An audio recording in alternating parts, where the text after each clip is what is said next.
अल्लामा Iqbal open university के programme अदब के साथ सफ़दर रशीद हाजिर खिदमत है। आज का हमारा मौजू मगरबी शेरियात है। इससे पहले हमने मशरिकी शेरियात पर गुफ्तगू की थी। ये प्रोग्राम या ये मौजू अल्लामा इकबाल ओपन यूनिवर्सिटी के BS उर्दू और MA उर्दू के तलबा तालिबात के लिए ख़ास तौर पर मुफीद है। इसके अलावा अमूमी तौर पर अदब से दिलचस्पी रखने वालों के लिए भी ये मुफीद साबित होगा। आज हमारी मेहमान शख्सियत हैं प्रोफेसर मुनीर फ़याज़ साहब। आप अदबी हलकों में एक जानी पहचानी शख्सियत हैं। आपकी हैसियत बतौर शायर, मुतरजम और एक नक्काद की है। बहुत शुक्रिया मुनीर फ़याज़ साहब तशरीफ़ लाने का। बहुत शुक्रिया मुनीर फ़याज़ साहब, पिछली मरतबा हमने मशरिकी शेरियात के हवाले से बात की थी। उसके अपने कुछ मखसूस रुझानात हैं मशरिकी शेरियात के। उसी तसलसल में आज हमने मगरबी शेरियात, अमूमी तौर पे तो अदब एक ही है, असनाफ़ के हवाले से हो या रुझानात के हवाले से हो, लेकिन फिर भी कुछ मखसूस उसकी फ़ीचर्स हैं। जब हम मगरबी शेरियात कहते हैं तो उस हवाले से अगर आप बता पाएँ कि क्या उसके रुझानात हैं जो उसे मुमताज़ करते हैं मशरिकी शेरियात से, या उसकी ख़ुद अपनी नुमाया सिफ़ात क्या हैं? बहुत शुक्रिया। एक तो पहले आपका शुक्रिया अदा करता हूँ कि इस अहम मौजू पे बात करने के लिए आपने मुझे दावत दी। शेरियात चाहे मगरबी हो या मशरिकी, वो अपने पीछे रिवायत का पूरा तसलसल लिए हुए होती हैं और बाकायदा इल्मी रिवायात से जुड़ी होती हैं। इस सिलसिले में मगरिब की शेरी रिवायात मशरिक से कुछ जुदा हैं, क्योंकि मगरिब में आपको हर तहरीक के पीछे, हर दौर के पीछे कोई ना कोई अक़ली फ़िक्री निज़ाम, कोई तहरीक, कोई इल्म खड़ा हुआ नज़र आता है। और मज़ेदार बात यह है कि मगरबी फ़िक्री रिवायात की, शेरी रिवायात की तश्कील उन तमाम फ़िक्री रिवायात के सिंथेसिस से होती है, उनके इम्तज़ाज से होती है, जो उस अहद में आते आते फ़रोग़ पा गई थी मुआशरे में, इल्म के तौर पे या किसी और सियासी समाजी तहरीक के तौर पे। तो यहाँ पे उसके दूसरी तरफ जो आपने मशरिकी शेरियात का ज़िक्र किया, हम अभी पहले भी बात कर रहे थे कि मशरिकी शेरियात जो हैं वो एक बड़ी माबादुत तबीयाती रिवायत की झलक दिखाती हैं, उससे जुड़ी होती हैं या उससे अख़ज़ की गई होती हैं। जबकि मगरिब में बड़ी माबादुत तबीयाती रिवायत का वजूद हमें क्लासिक के बाद नहीं मिलता, लेकिन उस बड़ी माबादुत तबीयाती रिवायत की जो रिप्लेसमेंट है, जो उसकी सब्सटीट्यूशन है, जो वेस्टर्न पोइटिक थॉट्स में हमें मिलती है, उसकी जगह छोटी छोटी कई रिवायात जो मकामी और ज़मानी और मकानी तौर पे अपना हवाला लेती हैं, वो रिवायात हमें मिलती हैं। तो हम किसी भी रेनेसां के बाद ख़ास तौर पे, तो हमें किसी भी तहरीक को, किसी भी अहद को समझने के लिए उसके पस मंज़र में मौजूद उन फ़िक्री अज्जा का जायज़ा लेना होता है, क्योंकि वो उसके तश्कीली अनासर में शामिल होते हैं। आपने दुरुस्त फरमाया कि फ़िक्रियात से और इल्मी रिवायत मगरिब में, मसलन यूनानियों में फ़लसफ़ा पूरी तरह खड़ा है, और अरस्तू जो पोइटिक्स पे बाज़ाब्ता तहरीर, अगरचे पोइटिक्स के लिए तहरीरी होना ज़रूरी नहीं है, वो तो होती है मौजूद, लेकिन फिर भी जो मालूम तारीख़ में हमें पहली तहरीर अभी तक दस्तयाब है, मुनज़्ज़म अंदाज़, जो बहरहाल अरस्तू की पोइटिक्स है। ऐसे ही। और वो आपकी बात के फ़िक्रियात से जुड़ी हुई है, और उन्होंने अच्छा, वो उसकी असरात कैसे देखते हैं आपके जो पोइटिक्स के असरात हैं आज तक? आपने उसके बगैर, जिसे कहते हैं, आप निवाला नहीं तोड़ सकते। जी, ज़ाहिर है आप बोतीका ने अरस्तू की पूरी दुनिया के अदब को मुतासिर किया, क्योंकि वो काफ़ी अरसे तक, आपने अभी रेनेसां की बात की, निशत सानिया की भी, तो निशत सानिया भी दरअसल ये अफलातून और अरस्तू के तालीमात का अहया था, वो अलग से तहरीक नहीं थी, यानी उनका रिवाइवल था जो यूनानियों का इल्म था। तो अरस्तू के पास, क्योंकि अरस्तू तक आते आते यूनान की इल्मी रिवायत वो बड़ी मजबूत हो चुकी थी, और यूनान की नहीं, जिसको हम बाद में ऑक्सीडेंटल कहते हैं, तो ऑक्सीडेंटल रिवायत जो अब तक भी चल रही है वो काफ़ी मजबूत थी। तो सिर्फ वहाँ पे अच्छा, अब उस दुनिया को देखें तो हमें मिलता है वहाँ पे असातीरी अदब मिलता है, जो अरस्तू की बोतीका से पहले तक था। यानी अरस्तू ने जब पोइटिक्स लिखी, शेरियात लिखी, तो वो जिन उलूम के ज़ेर असर था उनका जायज़ा लें तो बोतीका का जो रैशनेल है, या जो उसका थीसिस है, या जो उसका स्पेक्ट्रम है, वो क्लियर होता है। मसलन वहाँ पे जो असातीर का तसव्वुर था, फिर सियासत एक बड़े इल्म के तौर पे वहाँ पे कायम हो चुकी थी, और इसके अलावा फ़लसफ़ा और नेचुरल साइंसेस, फिज़िक्स और खिताबत बॉटनी, जी खिताबत भी, रेटोरिका लिखी उसने, रेट्रिक्स लिखी, हम्म, तो वो उन सब उलूम के असरात हमें उस पे मिलते हैं। अफलातून की रिपब्लिक में जब शेरियात डिस्कस होता है उसके 10वें चैप्टर में, यानी उसने शेरियात को सियासत के तहत डिस्कस किया, और अरस्तू भी बोतीका लिखने से पहले डेमोक्रेटिका लिख चुका है। यानी ये कहीं ना कहीं वो पूरा जो उनकी पिक्चर थी अपने अहद की, उसमें सियासत के तहत, क्योंकि ये लोग शायर जो थे ये उस मुआशरे का जो पावर स्ट्रक्चर का पैराडाइम था उसके अंदर अहम लोग थे, तो वो अपने सियासी नज़रियात के तहत शेरी नज़रियात को अरस्तू ने भी डिस्कस किया, और वो इतने ताकतवर थे मेरा ख्याल है कि क्योंकि वो सियासी मॉडल बहुत अरसे बाद तक, 1500-1600 साल बाद तक वो सियासी मॉडल कैरी किया, शायद इसीलिए शेरी मॉडल भी अरस्तू का ही चलता रहा।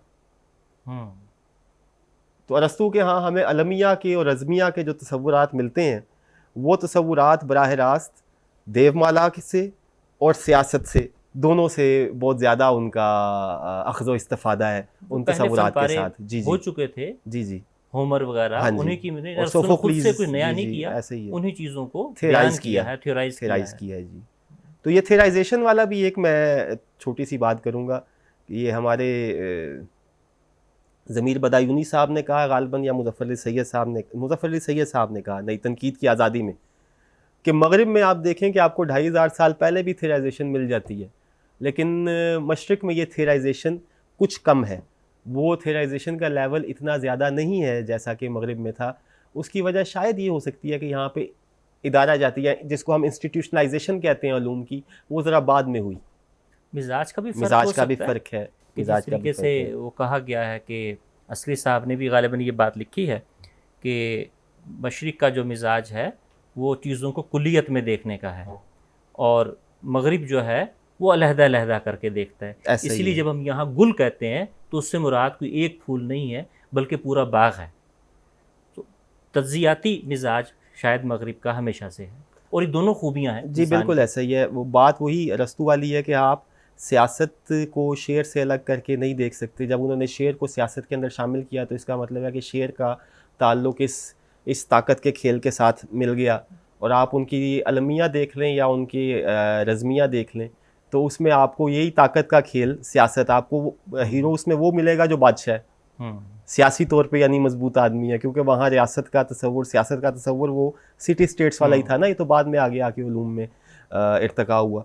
और आपने जो बात की तज्ज़ियाती तौर पे वो देखते हैं चीज़ों को, ये ठीक है, और मगरिब के पास बड़ी रिवायत है, कुल्ली तौर पे मशरिक़ के पास कुल्ली तौर पे देखने का तनाजुर है, ये भी बात दुरुस्त है। लेकिन मेरा ये ख्याल है, अस्करी साहब ने ये दुरुस्त बात की, लेकिन मेरा ये ख्याल है कि ये दोनों ही स्ट्रीम्स अपनी अपनी तौर पर अपनी अपनी जगह पर ज़रूरी हैं। आप ये देखिए अस्करी साहब का ही हवाला देते हुए कि अस्करी साहब ने ये भी लिखा हुआ है कि मगरिब में ऐसी तहरीकें भी मिल जाएंगी जो 5-5 साल की हैं। यानी उनके बारे में वो उन्होंने तंज़िया अंदाज में लिखा है वैसे, कि ये भी मिलता है कि ये जो तहरीक थी ये 5 साल चली, और फिर ये वाली तहरीक 2 साल चली, और फिर एक तहरीक और भी कायम हुई जो चली नहीं। तो यानी वहाँ पे ये छोटे छोटी तहारीक की शक्ल में जो एक वैरायटी ऑफ आइडियाज़ क्रिएट हुई। हमारे पास मशरिक़ में शायद उसका फुकदान है, ऐसा नहीं है कि उसका, लेकिन वो ये है कि वो जो मशरिक़ में जो शेरी रिवायात कायम होती रहीं ज़मानों में, वो एक बड़ी माबादुत तबीयाती रिवायत के नीचे ही, उसके अंडर ही बनी है, तो उनको अलग से करके देखा नहीं जा सकता जैसे मगरिब में। बात को थोड़ा सा आगे चलाएं अगर आप इजाज़त दें, तो मैं ये कहना चाह रहा हूँ कि आपने रेनेसां का जो अहद है निशत सानिया का, और इससे पहले भी, तो आप ये देखिए कि जो उलूम है मुआशरे में, जो मुरव्वजा उलूम होते हैं, मगरबी शरियात की ये खूबसूरत बात है कि वो मुरव्वजा उलूम बहुत जल्दी अदब पे असर कर देते हैं। जैसे आप रेनेसां को ही देख लें कि वो सियासत से असल में वो तहरीक शुरू हुई, यानी रेनेसां सियासी तहरीक थी। मैकियावेली की किताब the prince is a guideline to the leader, prince को वो लिख रहा है कि आपने हुकूमत कैसे करनी है, लेकिन वो फ़िक्र बहुत जल्दी आप देखिए कि दीगर शोबों में आई। सिर्फ अदब की बात नहीं, सबसे पहले उस फ़िक्र ने मुतासिर किया फ़न मुसव्वरी को। आपको बड़े बड़े पेंटर्स मिलते हैं विजुअल आर्ट्स के साथ, और ये जो उसके बाद वो आया दूसरे ड्रामा में और शायरी में।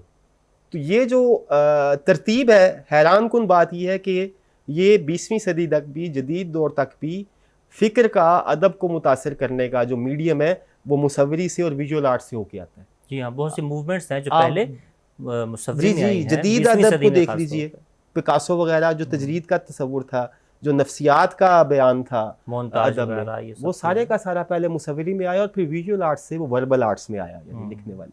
हम मगरबी अदब में एक ये बात देखते हैं कि गालिबन आगा साहब ने भी ये बात लिखी है कि वज़ीर आगा साहब ने, जी जी, कि मगरिब की जो पूरी अदब की तारीख़ है वो बुनियादी तौर पे अफलातून से आगे नहीं बढ़ी कमो बेश 2000 बरस। सही, यानी सही, मकसदियत के तहत देखा गया अदब सही। को।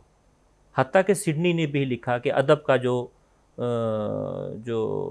कंपैरेटिव जी स्टडी की जी इन्होंने, जी, लिटरेचर की और हिस्ट्री से, एन अपॉलजी अफादी, फॉर जी हाँ, पोइट्री में जी, अफादी पहलू हावी रहा इंसान के अखलाक को बेहतर करने के लिए, माशरे में बेहतरी लाने के लिए। जो उसके एस्थेटिक्स पे बात है, जमालियाती कदरों की बात है, वो कंपैरेटिवली कम हुई मशरिक़ की निस्बत। मुबालगे को मगरिब में गलत समझा गया। ये मैं अर्ज़ कर रहा हूँ 19वीं सदी से पहले तक का। सही, तब रोमांटिक्स जब अंग्रेज़ी अदब में आते हैं, उस वक्त से कहा जाता है कि उनकी पोइटिक्स में तब्दीली आई और एक नई चीज़ आई। जबकि हमारे यहाँ अरबी और फ़ारसी शायरी में मसलन मुबालगे को हमेशा बहुत अहमियत दी है, सही। जमालियात को बहुत ज़्यादा अहमियत दी गई। तो इस पे अगर आप कुछ बात करें। ये बड़ी मज़ेदार बात है और मेरा ख्याल है ये बात कर लें तो हमें सारी मगरबी और मशरिकी शेरी रिवायत समझ आ जाएगी। मगरबी शेरी रिवायत को अगर आप बगौर मुतालिया करें उसका, तो आप ये समझ आती है कि वो जदलियाती असूल पे चलती रही है, यानी थीसिस और एंटीथीसिस के प्रिंसिपल पे चलती रही है। आप फ़िक्री तौर पे देखें तो हमें स्टॉइक्स के फ़ौरन बाद एपिक्योर्स मिलते हैं, आइडियलिस्ट्स के फ़ौरन बाद यानी मिसालियत पसंदों के फ़ौरन बाद हमें मादियत पसंद मिलते हैं, मादियत पसंद के बाद आपको तजर्बियत पसंद मिलेगा। यानी फ़लसफ़े की फ़िक्री रौ भी जदलियाती तौर पे चल रही है, थीसिस एंटीथीसिस के मैकेनिज़्म पे चलती है, और यही जो रौ है ये शेर में भी ऐसे ही चलती है। तो आपने ज़िक्र किया इनका रोमान पसंदों का, रोमांटिक्स का। आप रोमांटिक्स से पहले देखें तो वो फ़ौरन एक आपको एक ऐसी तहरीक मिलती है कि जिसकी और रोमांटिक्स के दरमियान में बोध मशरिकैन है, यानी वो क्लासिकी जी हाँ, न्यो असलूब क्लासिक्स में जो है, लिखने के लोग थे, और वो मिल्टन वगैरह गालिबन। हाँ, और दरमियान में उनके जो एक छोटा एक दरमियान में आते हैं अलेक्जेंडर पोप और जॉनसन स्विफ्ट और ये डॉक्टर सैमुअल जॉनसन वगैरह। इनका ये कहना था कि उसलूब जो है वो रिवायत का, क्लासिक का होना चाहिए, लेकिन मौज़ूआत जो हैं वो आपकी रोज़मर्रा के जो आपकी मुआशरे के मसाइल हैं, प्रैग्मेटिक्स अगेन। तो क्लासिक में तो, रिवायत में तो कहीं ना कहीं मशरिक़ और मगरिब के आपस में डांडे मिलते हैं। अरस्तू की रिवायत का और अफलातून की रिवायत का भी हमने जिक्र किया कि वो एक बड़ी माबादुत तबीयाती रिवायत से जुड़े हुए हैं अरस्तू। और आप ये बात बिल्कुल दुरुस्त है कि 2000 साल तक आपका ना शेर और ना आपका फ़लसफ़ा अफलातून के सहर से, अफलातून के असर से नहीं निकल सका। आप जो भी फ़िक्री रिवायत देख लें या फ़िक्री तहरीक देख लें, वो या अफलातून की जुज़वी हक़ में होगी या उसकी मुखालफत में होगी, लेकिन वो उससे आगे नहीं बढ़ी। आगे तभी बढ़े हैं। अब रोमांटिक वाली भी जो बात है, इसको भी ज़रा थोड़ा सा हम क्लियर करते हैं कि रोमांटिक्स वाली जो बात है, उसमें रोमान पसंदों ने भी अपने आप को वो जो प्रैग्मेटिक्स थे जो अदब के, उनसे छुड़ा के तो उनको एक आइडियल वर्ल्ड दी। और वर्ड्सवर्थ तो यहाँ तक कहता है कि ये मज़हब ने आके, या ये जो शहरी ज़िंदगी है, इसने आके इंसान को जो फितरत से दूर किया तो इसने खुदा से दूर किया। तो मेरा ख्याल है कि रोमांटिक्स भी कोई आगे की जानिब पेशकदमी नहीं थी। हाँ, ये ज़रूर था कि उसने अपने आप को, रोमांस का लफ्जी मतलब ही आज़ाद करवाना है ना, टू लिबरेट वन। तो रोमांस उसने आज़ाद करवाया अपने आप को उन बातों से, उन जकड़बंदियों से जिसमें रिवायत ने अदब को रखा हुआ था। प्रैग्मेटिक्स हमेशा अदब में रहे हैं। मैं थोड़ा सा आपसे जुज़वी इख्तलाफ ये कर रहा हूँ कि मैं ये नहीं समझता कि मशरिकी अदबियात प्रैग्मेटिक्स से, हमारे तलबा के लिए प्रैग्मेटिक्स की प्रैग्मेटिक्स होता है कि ये जो मकसदियत कह लेना, किसी भी तरह का कोई मकसद है, किसी भी तरह का कोई मकसद है, यानी अदब की अमली शक्ल, ठीक है, यानी अदब का कोई अमली इतलाक मुआशरे में नज़र आना चाहिए। वो जो आपने बात की, फिलिप सिडनी ने अपॉलजी फॉर पोइट्री में कहा कि तारीख़ का और उसका मुआजना किया और फिर बताया कि अफादियत है अदब की। तो अदब की अफादियत होती है, वो चाहे मशरिक़ में हो चाहे मगरिब में। मशरिक़ में उस अफादियत का चैनल ये है कि वो मशरिकी अदबियात अपनी प्रैग्मेटिक्स में एक बड़ी रिवायत से जुड़ने के बाद दोबारा इंसान के वो ह्यूमनिज़म पे आते हैं, यानी उनकी अफादियत बराह रास्त इंसान की या अमली ज़िंदगी से मुताल्लिक नहीं होती, यानी that is one step away. उसकी अफादियत को तश्कील करना पड़ता है, तख्लीक करना पड़ता है, जबकि मगरबी अदब में वो अफादियत बराह रास्त इंसान की अमली ज़िंदगी से मुताल्लिक होती है। मसलन ये जो हमने अदवार का जिक्र किया, शेक्सपियर का, या उसके बाद ये मिल्टन और पोप वगैरह का, तो इनका जो अदब था वो बराह रास्त इंसान की जो मुआशरती और ज़ाती और इखलाकी ज़िंदगी थी उससे मुताल्लिक था। लेकिन जब आगे रोमांटिक्स आए तो उन्होंने वो फौरी जो ताल्लुक़ है, फौरी तालीक है अमली ज़िंदगी के साथ, उसका इनकार किया, तालीक का इनकार नहीं किया। वो मशरिकी शरियात में भी नहीं है। ये मेरा ख्याल है कि ये बात जुज़वी तौर पे गलत है कि अदब का, हमारी शरियात का अदब के साथ, हमारी जो शरियात है, मशरिकी शरियात जो है, वो एक बड़े निज़ाम फ़िक्र से अपना एसेंस ज़रूर कशीद करती है, लेकिन वो एसेंस को जब हम दोबारा उस शरियात की, उस बड़ी रिवायत की रोशनी में इंस्पेक्ट करें, उसको देखें, तो उसकी अफादियत, उसके प्रैग्मेटिक्स भी मौजूद है। लेकिन उन प्रैग्मेटिक्स के मैकेनिज़्म, वो यही वजह है कि हमारे यहाँ शेरी रिवायत में जो तब्दीली हुई मशरक़ में, वो तब्दीली उस रिवायत के अंदर ही रही है। और अगेन बात वही है कि ये हम 19वीं 20वीं सदी तक से पहले की बात कर रहे हैं, बाद में आके डीकम्पोज करके देखने का। तो हमारे यहाँ जो वह है तरीका, वो क्या कहना चाहिए कि इस्तिक़राई है, और उनके यहाँ इस्तिख़राजी। हमारे यहाँ इस्तिख़राजी तरीके पे अदब का मुतालिया है और उनके यहाँ इस्तिक़राई तरीके पे अदब का मुतालिया है। यानी हम एक बड़ी रिवायत के तहत रख के चीज़ों का तज्जिया करते हैं, जबकि वो तज्जिया करने के बाद उसको किसी रिवायत के सुपुर्द करते हैं, मादी या मिसाली।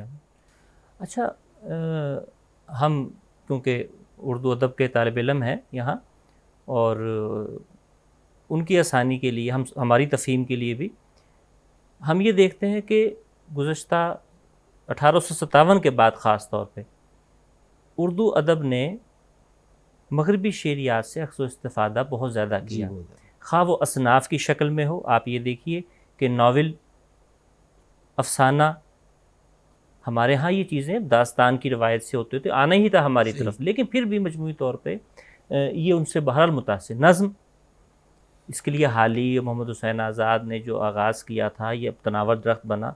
तो इस हवाले से आप क्या देखते हैं कि उर्दू अदब ने क्या इस्तिफ़ादा किया मगरबी शेरियात से और तनकीद से ख़ास तौर पे? बहुत अच्छा सवाल आपने किया। मैं ये समझता हूँ कि उर्दू अदब की खुशकिस्मती है कि फ़िक्री तौर पे इसके पास मशरक़ और मगरब दोनों का इम्तज़ाज मौजूद है। नज़्म हमेशा से लिखी जा रही है। आप होमर से देख लें, जो टी.एस. एलियट ने कहा कि सारे शुअरा होमर से लेके आज तक के एक पोइटिक कल्चर को फॉर्म करते हैं। तो नज़्म का मसला ये है, नज़्म का मामला ये है कि नज़्म में हमेशा से एक शेयरिंग रही है, एक हयाती तौर पे, फ़िक्री तौर पे भी, लेकिन वो शेयरिंग इतनी ज़्यादा भरपूर नहीं थी जितनी 1857 के बाद हुई। यानी वो बहुत तेज़ हो गई, वो इतनी, और इसमें उर्दू नज़्म की वसी दामानी का भी इसको भी क्रेडिट देना चाहिए कि इसने बहुत जल्दी चीज़ों को अपने अंदर एब्जॉर्ब किया, जज्ब किया और अपना हिस्सा बना लिया, ना सिर्फ हयात को बल्कि उसके अज्जा को, फ़िक्री अज्जा को भी। तो आज आप देख लें उर्दू अदब में जो नज़में लिखी जा रही हैं वो किसी तरह उनसे कम नहीं है। लेकिन इसके बावजूद, इसके पस मंज़र में हमें ये भी देखना चाहिए कि हमारी इस उर्दू रिवायत में वो एक बड़ी मावद तबियाती रिवायत का वजूद भी बहुत ही अहमियत का हामिल है। तो हमें जब इसको देखना है उर्दू नज़्म को, तो हमें इन दोनों स्ट्रीम्स को तज्जिया करना। मैं समझता हूँ कि जंगों ने, जैसे डॉक्टर सैयद अब्दुल्ला ने गालिबन लिखा था कि जंगों के या ट्रैवल के असरात हुए हैं। तो आप ये देखिए कि जब नौआबादियाती दुनिया बन रही थी तो उस दौरान ये ट्रैवलिंग बहुत ज़्यादा हुई और मिलना जुलना बहुत ज़्यादा हुआ इनका। बहुत अच्छी हमारी गुफ्तगू जारी है। नाज़रीन, यहाँ तसलसल हम जारी रखेंगे। नाज़रीन, यहाँ हम एक ब्रेक लेते हैं और ब्रेक के बाद दोबारा वापस आते हैं।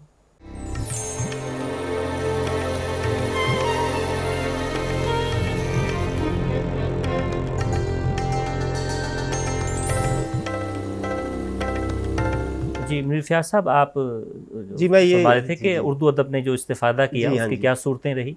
ये देखिए, इसमें एक तो जो जंगों के असरात हुए, ज़ाहिर है उस पर हमने बहुत बात की पहले भी तफसील से। सिर्फ हिंट कर रहा हूँ कि जंगों का, तिजारत का और फिर यहाँ नौआबादियात होने का, उसके नुकसानात भी हुए, लेकिन उसका ये फ़ायदा हुआ कि अदब जो है वो मगरबी जो स्ट्रीम के, मगरबी रॉ के जो असनाफ और ख़यालात थे उनसे उर्दू अदब मुतासिर हुआ, और आज का उर्दू अदब मेरा ख़्याल है जितने भरपूर तनव्वुओं का हामिल है वो मगरबी अदबियात के असरात के बग़ैर मुमकिन नहीं था। जी हाँ। और इसमें आप अगर फ़िक्रियात का जायज़ा लें तो हमारे यहाँ अभी थोड़ा सा ये मामला है कि हमारे यहाँ सनती इनकलाब उस तरह से नहीं आया जैसे मगरिब के यहाँ था। आपने रोमांटिक्स की बात की, तो रोमांटिक्स के साथ ही आप देखिए कि वो दौर वो है जब मुतवाज़ी सनत का इनकलाब भी और साइंसी नुक्ता नज़र भी इवॉल्व हो रहा है वेस्ट में। उस सनती इनकलाब ने, साइंसी नुक्ता नज़र ने जितना तनव्वुर पैदा किया और जितना इंसान को दोबारा से अदब के मरकज़ में धकेला, ये मैं समझता हूँ कि ये भी सनत की एक ब्लेसिंग इन डिस्गाइज है कि इंसान को इससे पहले आइडियल्स थे जिनको डिस्कस किया जाता था, जिनके तहत अदब पे बात होती थी। सनती इनकलाब के निशत सानिया में, सनती इनकलाब के बाद इंसान को मरकज़ रख के वो आया, नावल में आया, ड्रामे में आया। हाँ जी, बल्कि मगरबी उसमें 20वीं सदी में यानी जो ड्रामा है डेथ ऑफ अ सेल्समैन, जी जी, डेथ ऑफ अ सेल्समैन, उसमें ये बहस है कि भाई कि ये अरस्तू ने तो नहीं बताया था कि आम आदमी भी हीरो बन सकता है, जी ऐसा ही है, आम वर्कर भी हीरो बन सकता है, तो इसका हीरो जो है, लिहाजा ये रही हैं। आपने दूसरा में आया, और अब हम ये देखते हैं कि इस पर अगर आप सिर्फ कमेंट आपका आ जाए कि गुज़श्ता यानी यूँ समझिए कि ख़ास तौर पे 1950s के बाद से अब तक गुज़श्ता 70-80 बरसों में हम ये देख रहे हैं कि मगरबी अदब की तहरीकें हम यहाँ में अब ज़्यादा फ़र्क नहीं है। वहाँ अगर मॉडर्निज़म के अपने तकाज़े हैं, वेस्टर्न जो आई है उसके अपने रद्दमल हैं, हमारे मुख्तलिफ हैं, लेकिन नतीजा बाहर लेकर है। उर्दू अदब में भी जदीदियत जो आई उसकी बहसें, और फिर आज पोस्ट मॉडर्निज़म की बहसें, बेशक सूरत हाल मुख्तलिफ है, लेकिन अब हम बहुत जल्दी जो मरकज़ी धारा है उसकी बहसें, उसकी बातें असरअंदाज हम पे हो रही है। इस चीज़ को आप कैसा देखते हैं? जी जी, फौरी होती हैं। पहले एक थॉट को आने तक, यहाँ तक मशरिक़ तक आते आते सदियाँ लग जाती थी। अब ये इन्फॉर्मेशन मीडिया का भी इसमें रोल है कि वो बहुत जल्दी आ जाता है, किताब छप के पहुँच जाती है, टीवी चैनल सोशल मीडिया के ज़रिए पहुँच जाता है। ये बड़ा अच्छा है, ये बहुत अच्छा काम है, और मैं समझता हूँ कि यही बात है वो जो हम ग्लोबलाइजेशन पे, जहाँ पे एक तरफ सनत ने दुनिया को ग्लोबलाइजेशन के पीछे लगाया हुआ है, इल्म जब लगाएगा, अदब जब लगाएगा, फ़िक्र जब लगाएगी पूरी दुनिया के आदमी को, ग्लोबलाइजेशन तब होगी मुकम्मल। वरना ये जो यहाँ आर्शोल्से है एक राइटर, आज इस मुआसिर बड़े अच्छे मुफक्किर हैं, तो उन्होंने तो ये भी कहा था कि ग्लोबलाइजेशन सिर्फ वेस्टर्नाइजेशन है और वेस्टर्न इंडस्ट्री का नारा है, लेकिन ये आहिस्ता आहिस्ता फ़िक्री तौर पे ये पूरी दुनिया को मुतासिर करेगी। तो फिर मेरा ख्याल है इंशाल्लाह अदब, क्योंकि मोहब्बत की ज़ुबान बोलता है, अदब इंसान की बात करता है, अदब प्यार की ज़ुबान बोलता है, खा वो मशरक़ी हो या मगरबी। अदब इनसाइड मैन को एड्रेस करता है, अदब आउटसाइड मैन को एड्रेस करता है। मसाइल एक ही तरह के सारी दुनिया में, अदब यही कर रहा है। ग्लोबलाइजेशन जब मानी खेज है, हाँ जी, और ये ग्लोबलाइजेशन जब अकर करेगी तो फिर दुनिया में इंसान की हुक्मरानी होगी इंशाल्लाह। इसी मुस्बत नोट पे हम अपनी बात का इख्तिताम करते हैं। इतनी अच्छी गुफ्तगू जारी है कि इस पे बहुत बातें हो सकती हैं। बहुत शुक्रिया आपका। इसी के साथ ही हम अपना प्रोग्राम का इख्तिताम करते हैं। अगले प्रोग्राम के साथ दोबारा हाजिर होंगे। खुदा हाफिज़।